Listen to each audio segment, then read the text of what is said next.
Esté con ustedes y con tu espíritu. Lectura del Santo Evangelio según San Mateo. Gloria a ti, Señor.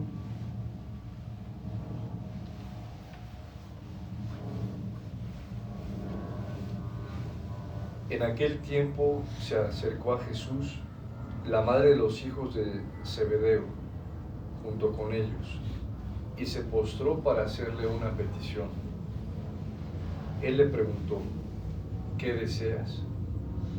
Ella respondió: concédeme que estos dos hijos míos se sienten uno a tu derecha y el otro a tu izquierda en tu reino. Pero Jesús replicó: no saben ustedes lo que piden.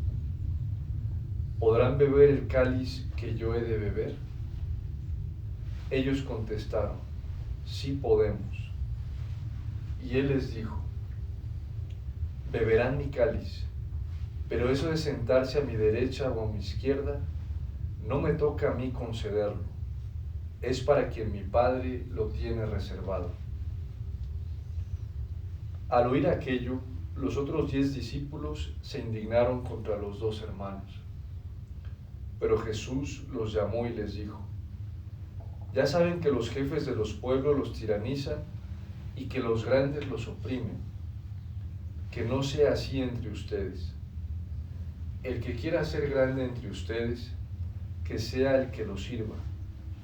Y el que quiera ser primero, que sea su esclavo. Así como el Hijo del Hombre no ha venido a ser servido, sino a servir y a dar la vida por la redención de todos. Palabra del Señor. Gloria a ti, Señor Jesús.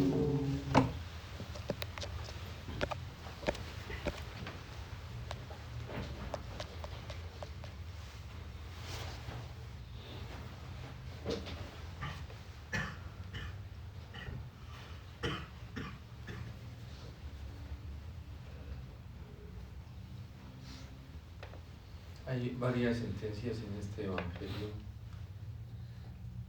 para poder estar en el reino de los cielos y estar cerca del Señor en la bienaventuranza eterna.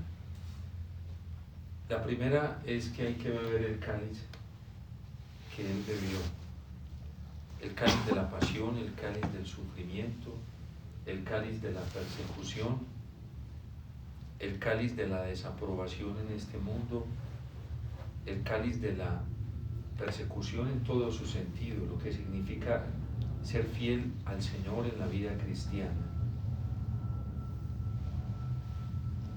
Hay que beber el cáliz que el Señor bebió. La segunda sentencia dice el Señor que quien quiera ser el primero debe hacerse el último.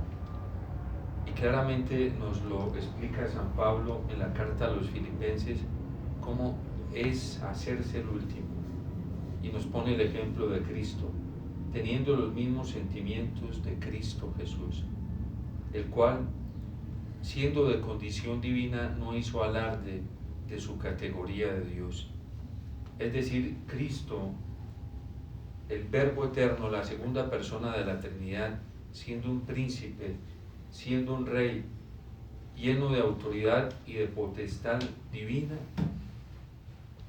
no vivió en este mundo haciendo alarde o haciendo algún reclamo de esa categoría divina que él poseía en sí mismo.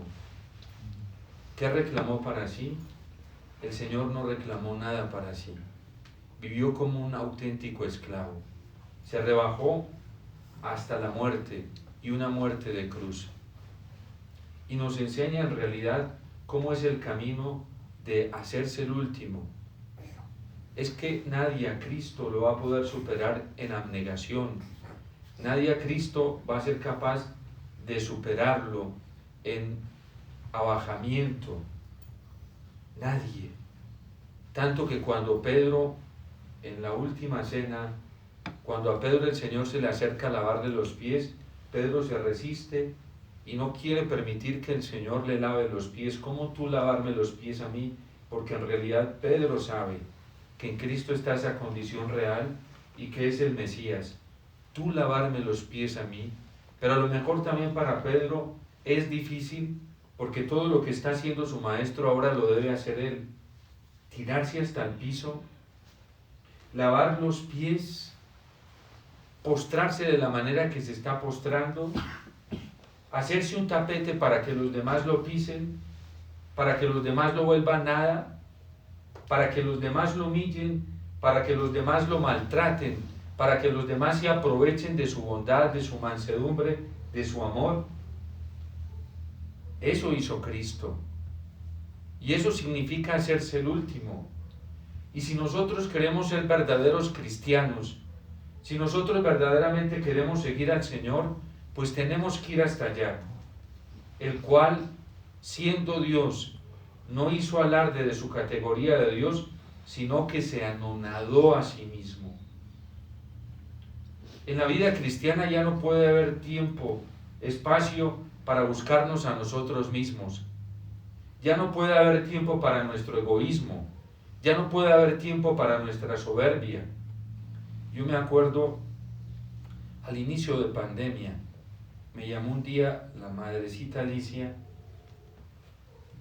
y me dice: mijito, tengo algo para leerte. Y me leyó un párrafo, seguramente de algunos, bueno, ella estaba en la línea, pero unos párrafos de algunos 4 o 5 líneas, me imagino yo. Pero de eso recuerdo algo que a mí incluso se me escaramució la piel cuando ella me lo leyó. Y me dijo, decía lo que me estaba leyendo: es hora de que dejéis de pensar en sí mismos. Y es la presentación precisamente que el apóstol San Pablo está haciendo del ministerio apostólico. ¿En qué se fundamenta el ministerio apostólico? Se fundamenta en el desprecio, se fundamenta en la humillación, se fundamenta en el arrinconamiento que el mundo le hace a los apóstoles. Es verdad que a San Pablo lo llaman prepotente, lo llaman orgulloso, porque se siente poseedor, vasija, en donde hay un tesoro, hay un misterio demasiado grande, y él mismo hace la presentación de ese ministerio como un ministerio superior al de la antigua ley, al del Antiguo Testamento, un ministerio superior al que había recibido Moisés cuando recibió las tablas de la ley. Y a San Pablo lo critican por ser un prepotente al sentirse poseedor de este ministerio. Pero es que este ministerio, en donde se proclama la verdad, en donde se proclama el verdadero camino para la salvación, este ministerio que a nosotros se nos confió, dice el apóstol, en donde no andamos simulando la verdad, sino que la decimos como es, y se convierte en algunos en olor de vida, en olor de Cristo para la vida, y en otros en olor de muerte para la muerte. Este ministerio no es nuestro, nos viene por gracia de Dios, pero cuando vivimos fieles a este ministerio, también vienen como consecuencia las humillaciones, las persecuciones, el desprecio. Y ese es el ministerio que a nosotros como bautizados se nos participa al ser profetas, al ser instituidos profetas. También trae una sentencia el Evangelio hoy, y es que el que quiera ser el primero se haga el servidor de todos. ¿Qué significa para la iglesia el servicio? El servicio no es estar entrometido en muchas cosas, haciendo muchas cosas, realizando muchas actividades. El servicio nos lo presenta la misma palabra de Dios, y así lo entiende la iglesia y lo ha entendido en el magisterio. El verdadero servicio es al estilo del siervo de Yahvé. ¿Y quién es el auténtico siervo de Yahvé? Cristo. De hecho, el profeta Isaías nos presenta varios cánticos de cómo se presentará el siervo de Yahvé y cómo será el auténtico servicio. ¿Cuál es el auténtico servicio en la vida cristiana? No es el realizar muchas actividades, no es el estar yendo para aquí y para allá, sirviendo a las mesas, sirviendo alimento. El verdadero servicio se fundamenta en la muerte. y una muerte de cruz. Vayan al cántico del siervo de Yahvé en el capítulo 53 para que vean cómo entiende la iglesia el servicio en la vida cristiana.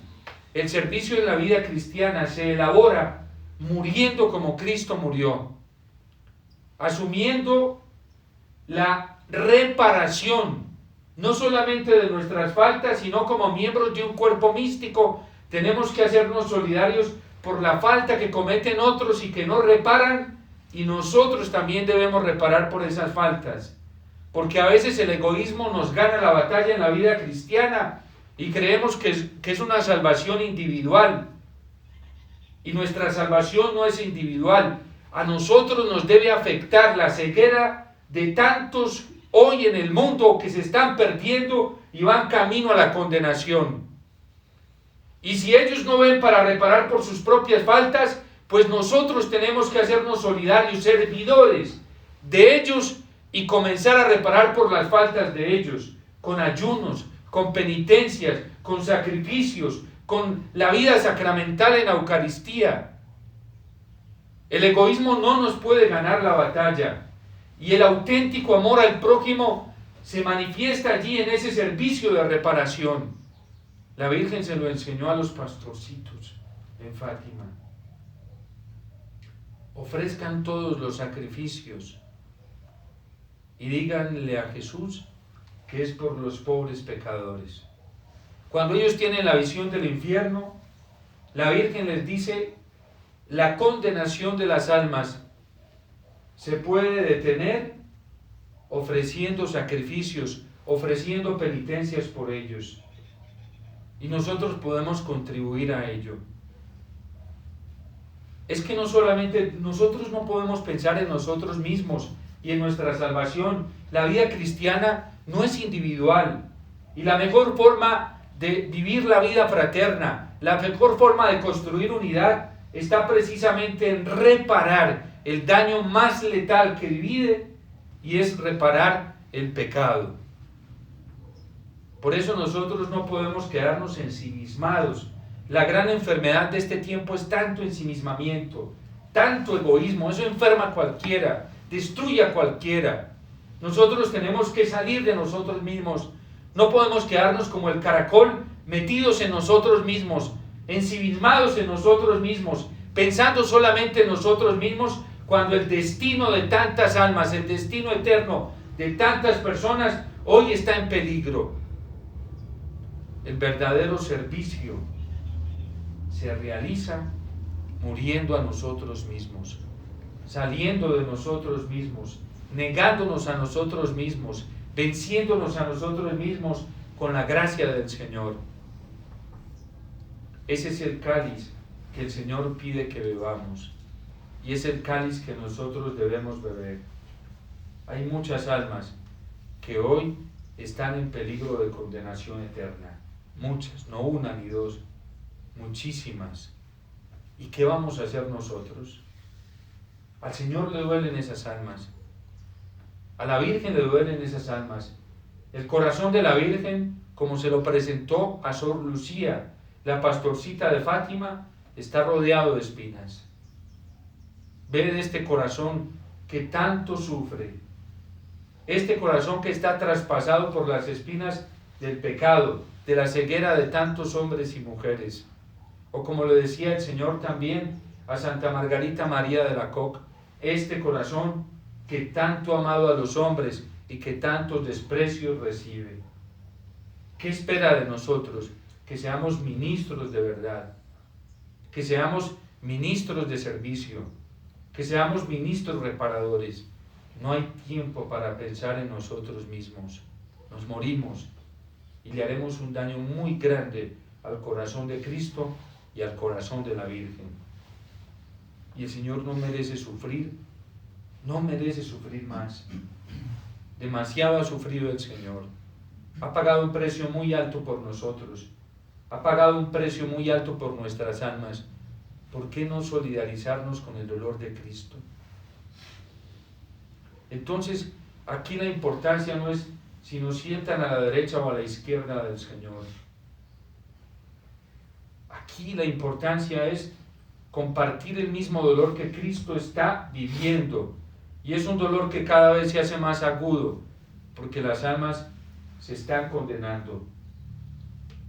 Y hay muchas almas en peligro de condenación, incluso almas sacerdotales, almas consagradas, de religiosos y religiosas, de bautizados, de matrimonios. Y nosotros no podemos quedarnos pensando ahí en nosotros mismos, en nuestro propio beneficio, en nuestra propia complacencia, cuando el destino de muchos cristianos, el destino eterno, está en un peligro inminente. Ese es el dolor de Cristo. Ese es el dolor de la Virgen. Es muy doloroso hoy que en la Iglesia Católica hayamos muchos buscando nuestro propio beneplácito, buscando nuestra propia comodidad. Y hay gente que disimula la verdad del Evangelio simplemente por no crearse problemas. Hay gente que hoy está haciéndole un saquis a la verdad del Evangelio, a la verdad de Cristo, por evitarse persecuciones, por evitarse todo tipo de contraposición, por evitarse problemas. Y eso no está bien. Eso es ser demasiado orgullosos, demasiado egoístas, demasiado ensimismados. ¿Cómo es posible? ¿Cómo es posible que haya católicos que solamente les interese algunas cosas del Evangelio porque se acomodan a sus intereses personales, a sus proyectos personales, sin importarles el destino eterno de las almas? Y hay católicos que caen en este juego y andan en esta redada. No es tiempo de pensar en nosotros mismos. El que quiera ser el primero, que se haga el último de todos. Porque a Cristo en esta tierra no lo encontramos más que abajado, humillado, despreciado. ¿Quién es el que está siendo maltratado hoy sino el Señor? ¿Quién es el que está siendo despreciado hoy sino el Señor? ¿Quién es el que está siendo ultrajado en la Eucaristía sino el Señor? Cada vez más escondido, cada vez más relegado, cada vez más apartado, cada vez menos importante. Y es verdad que a veces en los templos hay celebraciones multitudinarias, pero Cristo no es tenido en cuenta, porque no está en la conciencia de muchos católicos que van a la Eucaristía. ¿Cuántas celebraciones de principio a fin son solamente utilizadas como rito y como un ceremonial, pero la mente y el corazón de muchos de los que van a la Eucaristía no está en la Eucaristía? ¿Cuántas celebraciones eucarísticas de principio a fin no tienen la conciencia de lo que se está celebrando? Y así nos pasa la vida. Hay cristianos que solamente van corporalmente a las celebraciones, pero su corazón lo tienen en su tesoro, pensando en una cantidad de cosas que no son Jesús, que no son Cristo, que no son la esencia de la celebración eucarística. Porque el egoísmo nos ha ganado la batalla, porque el amor propio nos ha ganado la batalla, porque el interés personal nos ha ganado la batalla. A mí como sacerdote, en el poco tiempo que llevo de ser ordenado sacerdote, me toca vivir estas cosas amargas y dolorosas en muchas celebraciones en donde Jesús no es el más importante. Jesús no es el más importante para muchos católicos. La Eucaristía muchas veces termina siendo la cenicienta de retiros espirituales. La Eucaristía termina siendo la cenicienta muchas veces de eventos católicos, de conciertos católicos, de integraciones católicas. Y es la cenicienta, y parece que fuera el estorbo, porque toca para no dar mal testimonio, pero no por amor. Y Cristo es el último, y allá quiere que lleguemos y lo sigamos los cristianos, que se haga el último de todos. Miren, a veces hasta en conventos, en comunidades religiosas. Ay, ¿cuánto tiempo se demora la Eucaristía? Ay, ¿por qué no la aplazamos para esta y esta otra hora? Y es el momento más importante, y es el centro. Y si solamente estuvo la Eucaristía y ya, y si se cayó lo demás, ¿qué importa? Que se caiga lo demás. Es que la Eucaristía es lo más grande, lo más extraordinario que nosotros tenemos. ¿Cómo es posible que hoy haya católicos que tengamos y tengan esa mentalidad?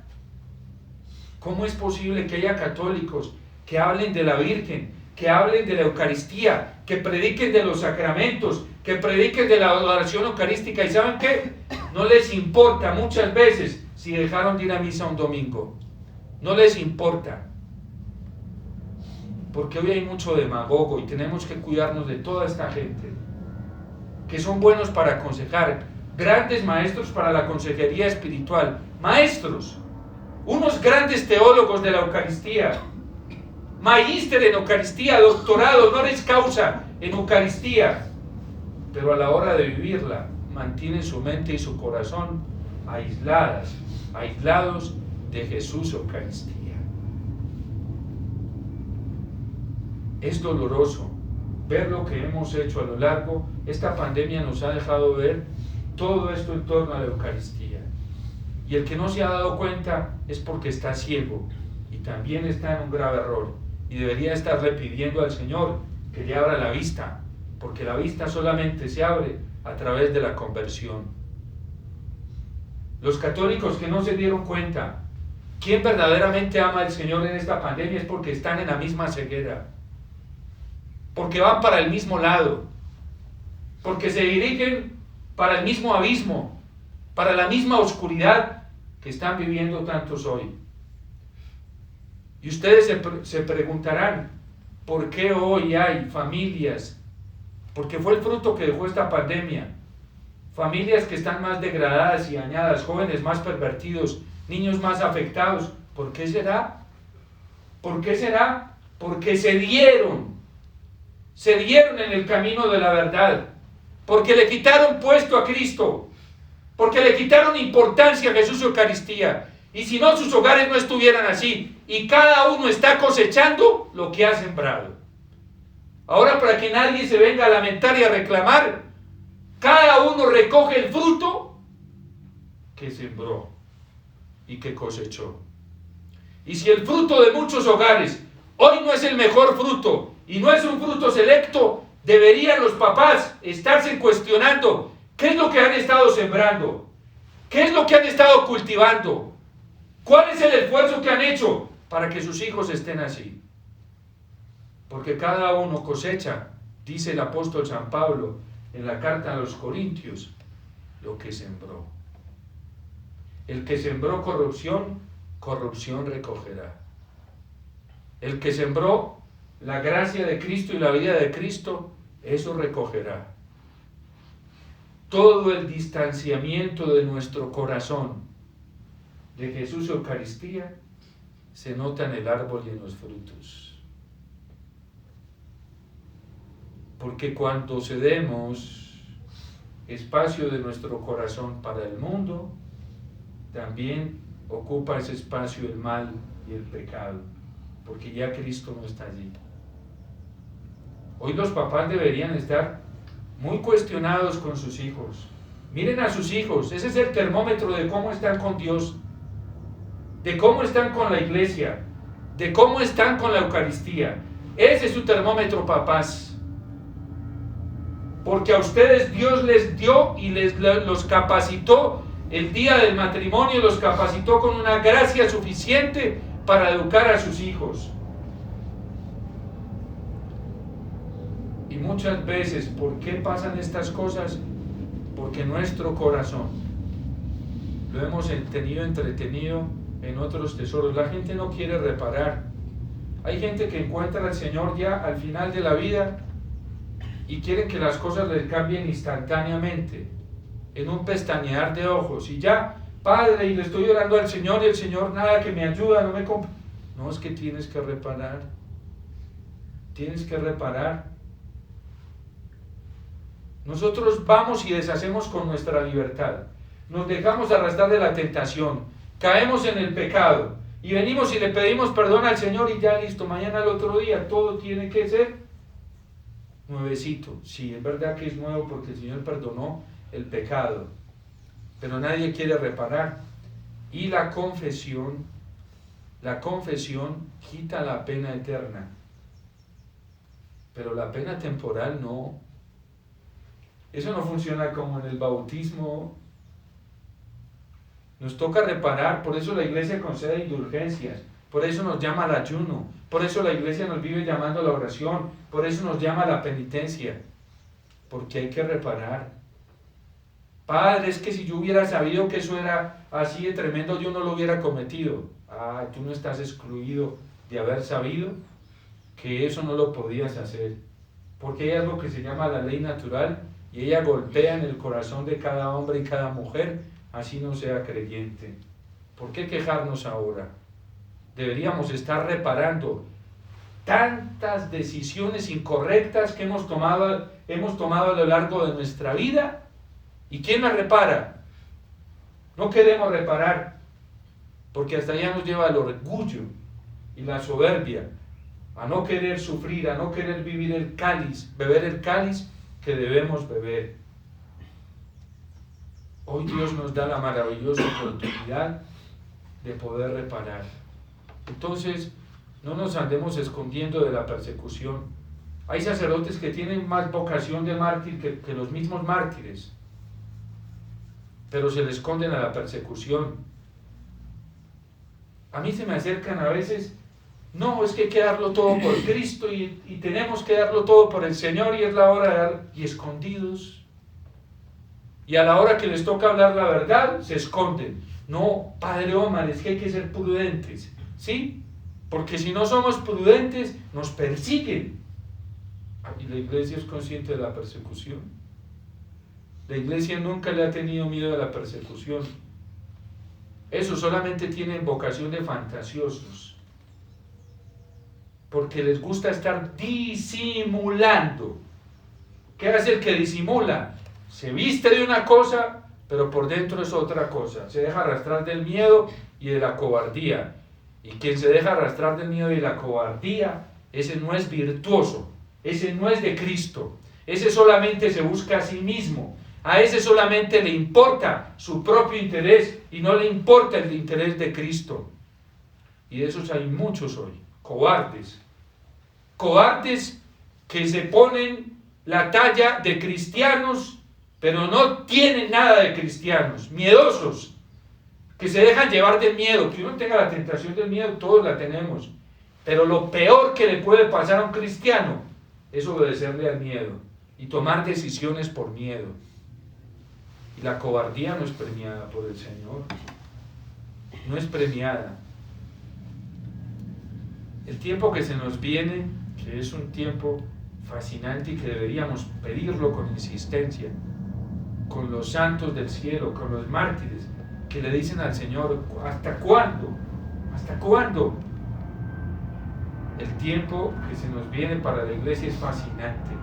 Y lo que está pasando ahorita, porque cada vez, cuando la olla se destapa, se va viendo qué es lo que hay dentro de ella, ¿sí? Y cada vez el Señor va a ir destapando más la olla para que nos demos cuenta quién es quién.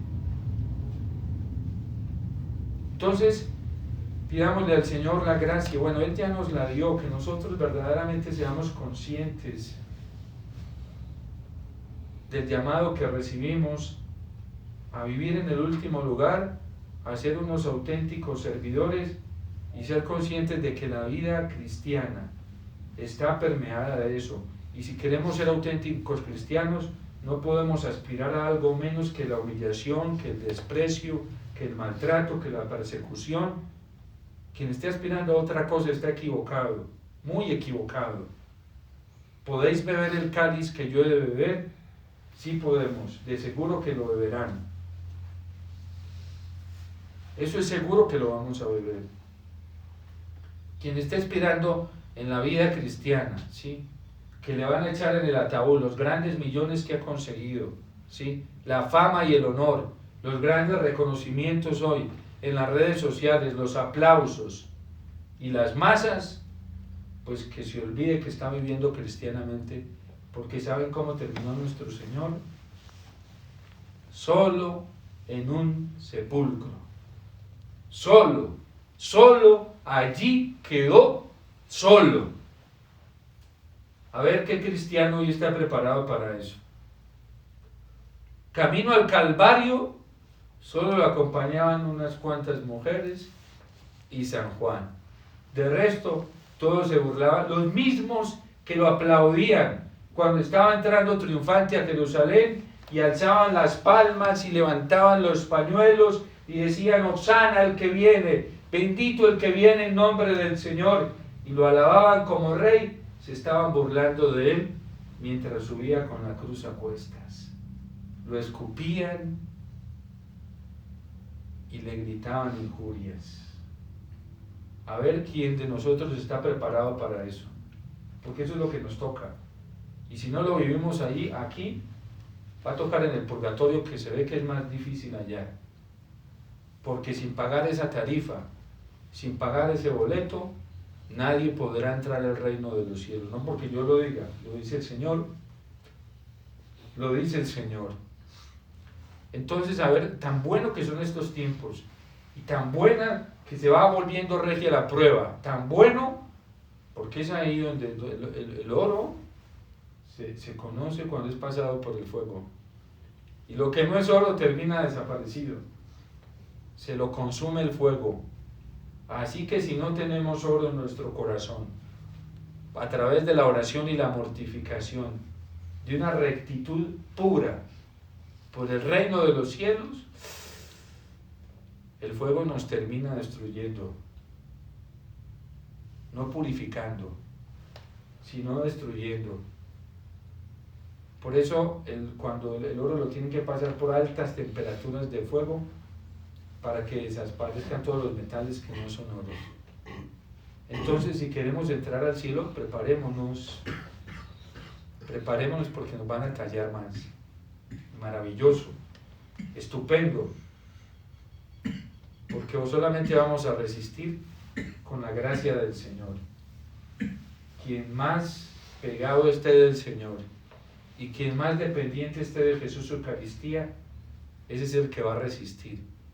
Padre, no nos asuste, no es la verdad. Es que yo no puedo disimular la verdad del Evangelio para tener contenta a la gente, ¿sí? No, esa es la verdad. San Pablo lo está diciendo hoy. Esa es la presentación que hace el ministerio apostólico. Y Jesús lo está diciendo hoy. Al que le gusta estar escuchando otro tipo de predicaciones, pues tiene donde conseguirlas. Hoy hay muchos que predican así. Muchos. Pero cuidado, los pueden llevar ese tipo de mensajes a la condenación. Porque muchos de esos mensajes que les gusta disimular, la cruz, la persecución, ya sabemos a dónde dirigen. La puerta ancha y espaciosa lleva a la perdición y a la condenación. Que la Virgen nos ayude, que San José nos guarde en su corazón. Dios te salve María, llena eres de gracia, el Señor es contigo. Bendita tú eres entre todas las mujeres, y bendito es el fruto de tu vientre, Jesús. Santa María, Madre de Dios, ruega por nosotros pecadores, ahora y en la hora de nuestra muerte. Amén.